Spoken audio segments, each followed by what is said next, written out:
Field reference की समाअत हुई है और जिसमें साबिक वज़ीर-ए-आज़म मोहम्मद नवाज शरीफ, कैप्टन रिटायर्ड सफ्दर और मरियम नवाज पेश हुए और अभी समाअत में वक्फा किया गया आधे घंटे का और मियां मोहम्मद नवाज शरीफ, मरियम नवाज और कैप्टन रिटायर्ड सफ्दर को जाने की इजाजत दी गई और वो अभी अदालत से बाहर निकले और मियां मोहम्मद नवाज शरीफ ने गैर रस्मी गुफ्तगू भी की है जिसमें उन्होंने कहा है कि एक ही शोर है कि नवाज शरीफ को सजा दो। उनका कहना था कि मेरे केस में कुछ भी नहीं है। उनका कहना था कि 1969 से हमने 7 घर बनाए थे लाहौर में और जो लंदन फ्लैट्स की बात की जा रही है उनसे उनकी कई गुना वैल्यू ज्यादा है और उन्होंने इस पे काफी देर तक बात भी की और उसके बाद वो इंसाफ अदालत से गैर रस्मी गुफ्तगू करते हुए रवाना हो गया।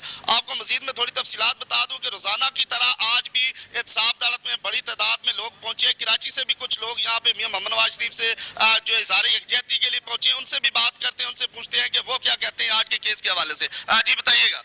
जी, सबसे पहले ये मियाँ साहब के साथ जो हो रहा है ये ठीक नहीं हो रहा। हम यहाँ पे आए मियाँ साहब के साथ सॉलिडेरिटी के लिए आए क्योंकि मियाँ साहब ने हमारे कराची में जो अमन दिया, हम लोग लाशें उठाते थे, गोलियों की बौछारों में रहते थे, हड़तालों में रहते थे, लाशें उठाई हैं, सब कुछ उठाया, खौफ के आलम में रहे। थैंक्स टू मियाँ साहब के, मियाँ साहब की वजह से आज कराची की माएँ मियाँ साहब को दुआएं दे रही हैं कि उनकी वजह से आज लाशें और हालात खराब नहीं है, कंट्रोल में। थैंक्स टू मियाँ साहब। Being a native of Karachi, हम लोग इंशाल्लाह ताला मियाँ साहब के साथ आखिरी खून के कतल। जी नाज़रीन, जैसे कि आप देख सकते हैं कि ये कराची से जो लोग आए हुए मियाँ साहब से इज़हार यकजहती के लिए ये भी कह रहे हैं, लेकिन ये कि आज बड़े केस की समाअत में आधे घंटे का वक्फा कर दिया गया और आधे घंटे बाद इस केस की समाअत दोबारा शुरू होगी और मियाँ मोहम्मद नवाज शरीफ, मरियम नवाज और कैप्टन रिटायर्ड सफ्दर को जाने की इजाजत दी गई है। वो यहाँ से जा चुके हैं, लेकिन इसके बाद आधे घंटे बाद समाअत दोबारा शुरू होगी और वाजिद ज़िया के जो बयान है उस पर मजीद जो है वो जिरा ख्वाजा अर्ज करेंगे। जी।